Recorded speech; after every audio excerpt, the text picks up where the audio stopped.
pamene tikupita kuchisankho tipita ndithu ndi zipani zokwana 23 pofa mpando wa president wa dziko la Malawi 17 ndi anthu ochuluka ndithu onsewo ali ndi chidwi chofuna ndithu kudzalamulira nawo dziko lino. Ena kumafunsa kuti kwenikweni mwina ndi chani kwenikweni chimene chikuwako pampana anthu okwana 17 tikayang'ana ku America kumakhala anthu awiri okha kumapikisana koma ku Malawi kuno so far pa 17 koma nthawi yoyang'anira chisankho chimene sinatseke.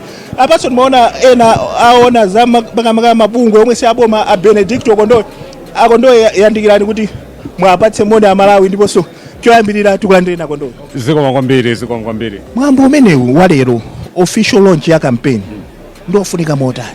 Mwambo umenewu ndofunika kwambiri chifukwa ndi nthawi imene ameki azisegulira kampeni mogwirizana ndi malamulo amene anakhazikitsidwa mdziko muno kuyendesa nkhani za chisankho. Tikudziwa kuti zipani zakhala zikupanga kampeni kuyambira kalekale koma malamulo anapatula nthawi yonena kuti meki itenge mphamvu zonse pakayendesedwe ka kampeni. Ndiyo ena so kumafunsa kuti chifukwa chani pana anthu zitekeseka ndi nkhani ya chisankho ndichofunika bwanji mu ulamuliro wa democracy? Chisankho ndichofunikira kwambiri chifukwa ndi chisankho chimene chimatipasa msogoleri woti alamulire dziko lino mogwirizana ndi constitution imene ikunena kuti president akhale pampando kwa zaka 5.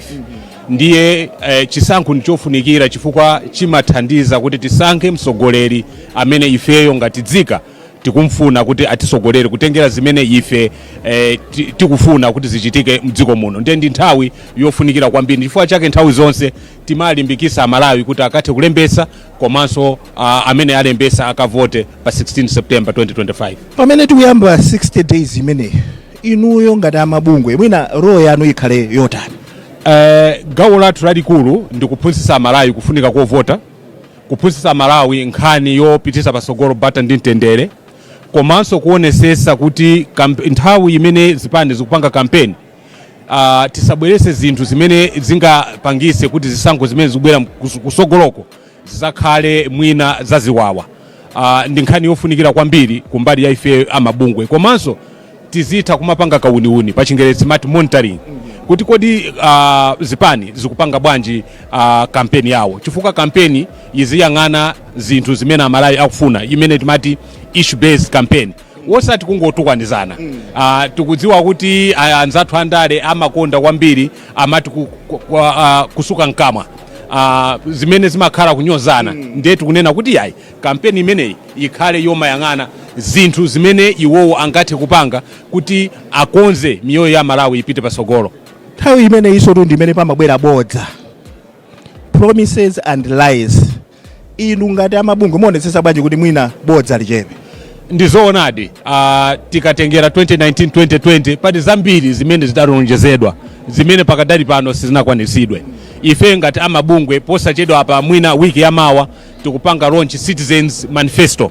Citizens Manifesto imene ndi masomphenya a Malawi amene tawayika pamodzi amene tikufuna tigawane ndi zipani kuti ngati mufuna Malawi akuvotereni zinthu zimene iwo akuyang'ana ndi izizi. Ndiye zitengeranso iwo kukonzeka kwawo kuti ali wokonzeka motani kuti akonze mavuto amene Malawi akumana nawo. Si zinthu zongonena kuti ife tikalowa mboma tipanga zakuti koma abwere poyerayera ndi kufotokozera kuti ife tikalowa mboma tipanga izi ndizi kuti miyoyo ya Malawi itukuke ipite pasogolo.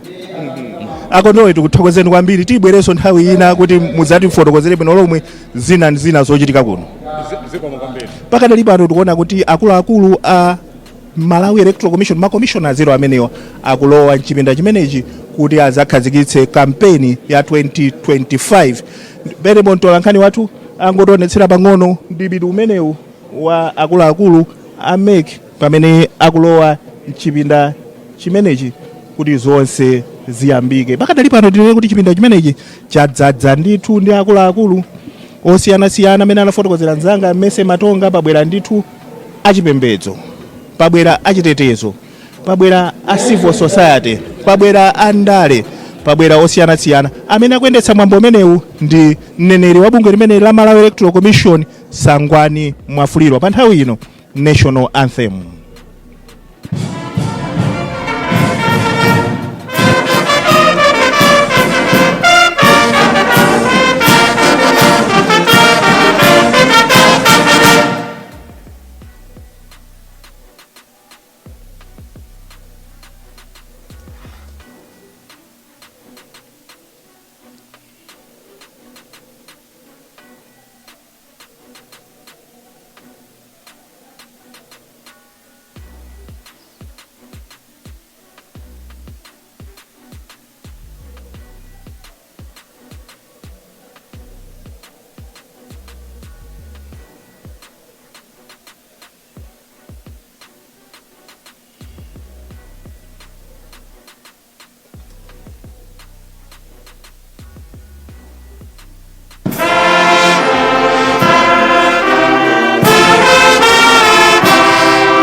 Thank you very much. We can take our seats.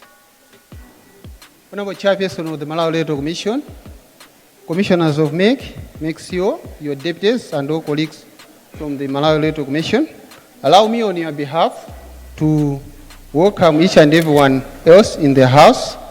I will not go into detailed salutations because the CO will do that. My job is to coordinate the proceedings today. Amainda Bambo, olemekezeka onse amene muli nyumba muno m'malo mwa Malawi Electoral Commission ndi kulandireni ku mwambo wathu wa lero. Mwambo uwu yakonza ndi Malawi Electoral Commission ncholinga chokuti tikhazikise nyengo ya kampeni.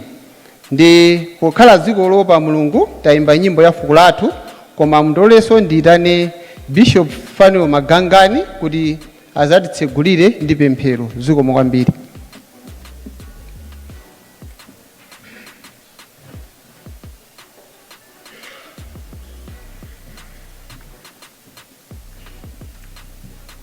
Let us pray. In the name of the Father, and of the Son, and of the Holy Spirit. God our Father, we come before your mighty throne of grace as we give you thanks and praise for enabling us to come and gather together as we launch the campaign period today. We pray that you'll guide the Electoral Commission through the chairperson and all the commissioners as they disseminate the information to all of us today, and that the nation of Malawi may be guided to a peaceful election.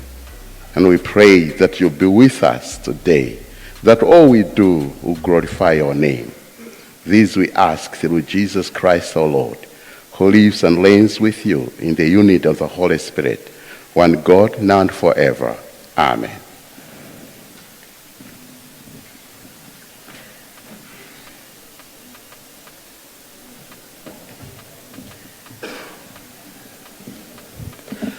Zomwe kwambiri Bishop Magangani. Olemekezeka onse nyumba ino kungolankhulapo za mwambo wathu lero ndikuti pompano ndikhale ndi kuwayitana Chief Elections Officer ku Malawi Electoral Commission kuti azatipase malonje. Akatha iwowo pakhaleso apampando a bungwe la Center for Multi-Party Democracy amene azapereke malonje ndi uthenga kuchokera ku Zipani pa mwambo uno wokhazikisa nyengo ya kampeni. Akachoka iwowo pang'ono pazakhala nyimbo imene imakhala ngati theme song yathu yokhuza chisankho cha 2025. Tikatero tizapitirira tizakhala ndi a registrar of political parties amene azatiyankhulenso za kukonzekera kwa ofesi yawo pa nyengo ino ya kampeni. Ndipenepo ndiyankhuleko pang'ono kuti kwambiri kunjako akumatifunsa kuti kodi handout ndi chani, ndi ngati mukuti mvera pa wireless kapena pa TV chonde mukhale pompo chifukwa mafunso anu ayankhidwa. Pakatha registrar tizakhala ndi oyimira Inspector General amene ali Deputy Inspector General kuzatipasa uthenga kuchokera ku Malawi Police Service. Kenako tizakhala ndi ndakatulo, tizalowa mapemphero, kenako apampando a Malawi Electoral Commission azakhazikisa mwambo onse. Distinguished ladies and gentlemen, allow me to humbly invite the MEC Chief Elections Officer, Mr. Andrew Mpesi, to give us welcome remarks. Thank you.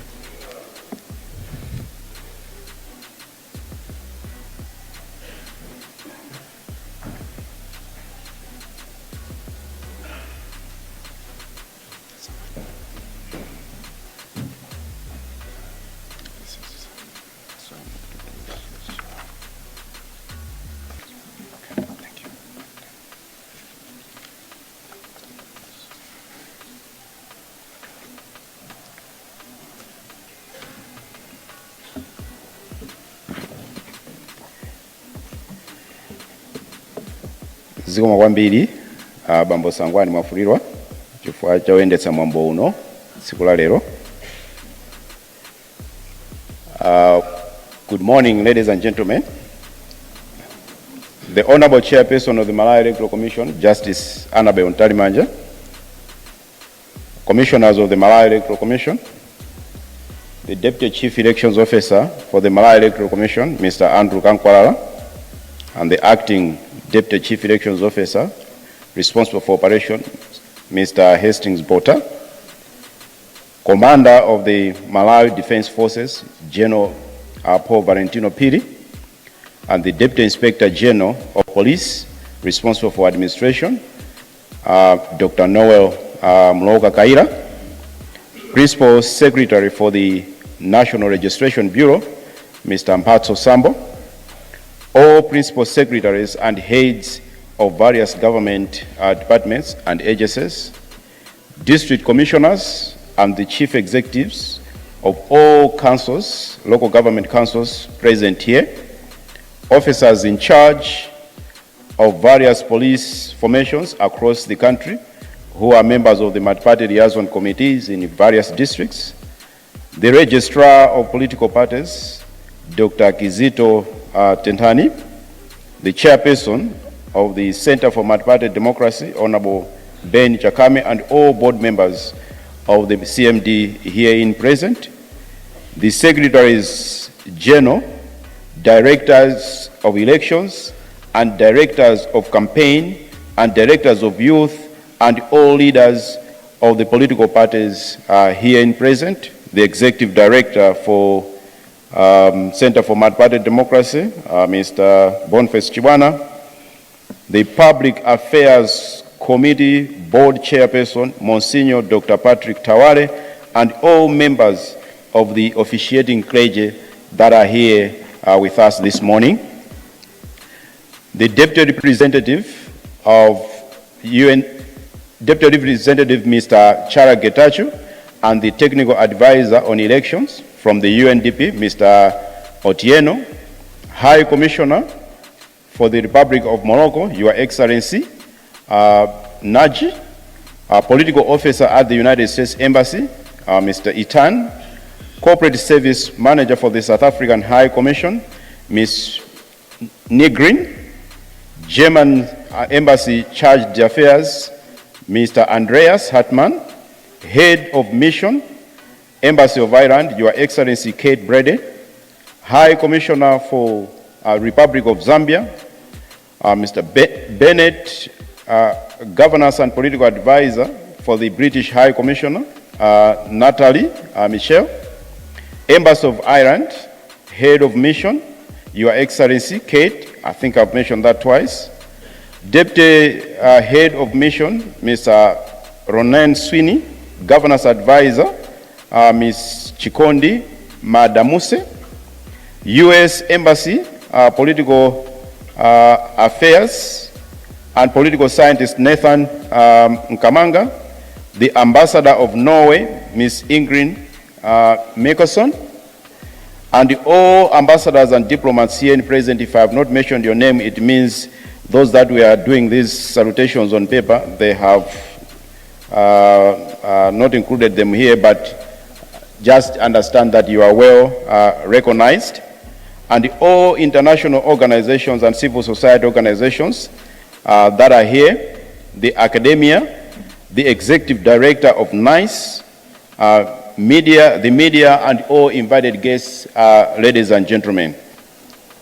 It was a very long list, and if I have not really mentioned your name, it doesn't mean that we do not recognize your presence.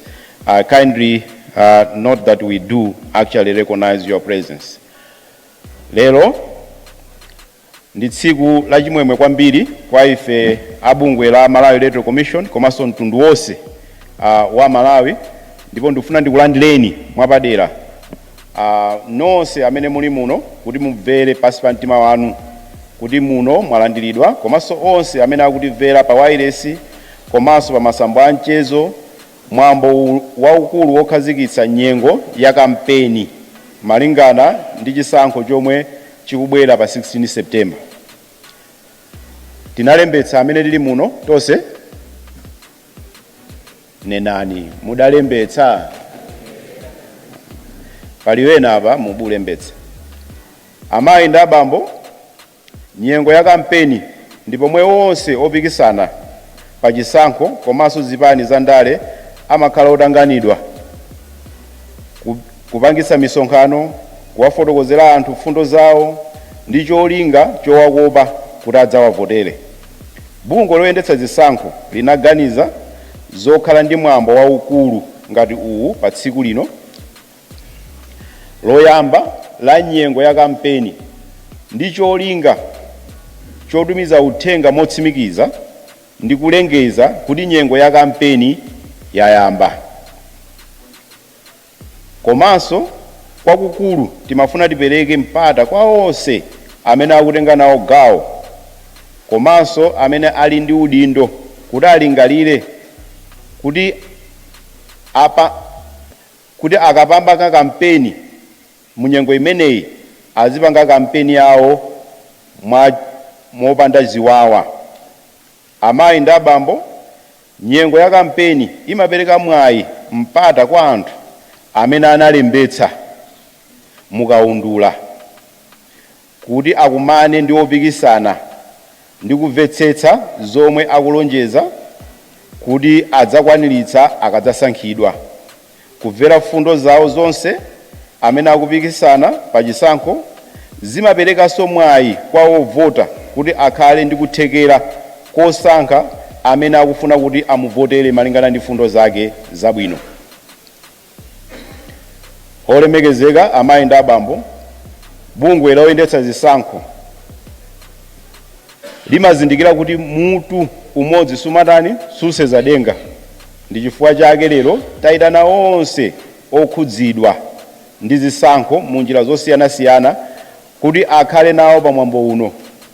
Lero pano pali atsogoleri azipani zosiyanasiyana zokwana 24, nthumwi za amene akufuna kudzapikisana nawo pa presidenti poyima paokha, akuluakulu anthambi ndi maunduna aboma, mabungwe omwe si aboma, akazembe, amayiko akunja, atolankhani, onse ali pano mu nyumba ino lero. Komanso lero bungwe loyendetsa zisankho lapereka mpata kwa amene aliso ndi udindo waukulu ku kampeni kuti kampeni iyende bwino, kuti nawonso akhalepo pano. Iwowa atiuza mmene akozere malingana ndi maudindo awo. Awa ndi monga wamkulu oyendetsa zipani za ndale komanso apolisi amene tawayitana lero. Kupezeka kwanu ndi kutengapo mbali zosiyanasiyana pa mwambo uno zikupereka uthenga wamphamvu wakuti kukhala ndi chisankho chopambana sudindo wameki wokhayi, komanso wina aliyense amene analembetsa mukaundula wa voti, komanso wina aliyense amene akumvera mwambo uno pa wireless kapena kuonera pakanema. Chisankho chimakhudza wina aliyense m'Malawi muno, ndipo ali ndikofunika kuti aliyense atengepo mbali kuti kampeni ikhale yabata ndi mtendere ndi yokomera aliyense. Pali wena oti mwina sodalembetse nawonso uthenga umenewu awumvere, chifukwa chonazo kuti ena amene analembetsa akamakamvera fundo za anthu amene akuafuna kuwakopa, nawonso adziwe kufunika kolembetsa kapenanso kufunika kuti chisankho chimenechi chikhale chabata. Pakuonetsetsa kuti aliyense tiyendere limodzi, msonkhano wa lerowu ukuwulutsidwa pa wireless ndi kanema zokwana 25. Moti mmene nulankhulira pano wena wanthu olunimvera kumene ulili kumudzi apapa uthenga umenewu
netseni makomishona akuluakulu a bungwe la Malawi Electoral Commission amene ali pano. Ndifuna ndifotokoze motere kuti ndi ayimirire ndipo mukweze dzanja kuti anthu akuoneni kuti inu ndi amene muli makommissioners. Tiyambira Commissioner Reverend Philip Kambulire, Commissioner Dr. Sara Kamulongera, Commissioner Dr. Emmanuel Fabiano, Commissioner Richard Chapweteka, Commissioner Caroline Mfune, ndipo azanga amene tili management kumegi imilirani anthu akuoneni.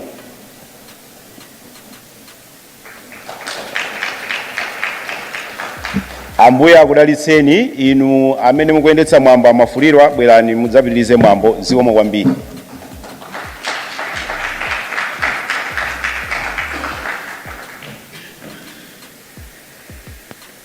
Zikomo kwambiri tikupitira ndi mwambo wathu. Tikuthokoza kwambiri kwa Bambo Mpesi potilandira. Malawi muno muli zipani 24 zimene zili mu register ya zipani, koma tili ndi bungwe limene timati Center for Multi-Party Democracy imene ili ngati nkhumano ya zipani zimene zili mparliament. Ndi pofuna kuti timve mawu uthenga kuchokera kwa zipani, tinapempha kuti amene ali apa mpando a Center for Multi-Party Democracy ndi amene adzapereke malonja amenewa. Ndi akamapereka akupereka ngati wapa mpando wa Center for Multi-Party Democracy, komano kuyimira zipani zonse, komanso onse amene akufuna kupikisana nawo pa chisankho moyima pawokha, pa president, pa uphungu ndi pa kansala. Ndemo ndilole ndayitane Bambo Beni Chakhame. Zikomo kwambiri olemekezeka.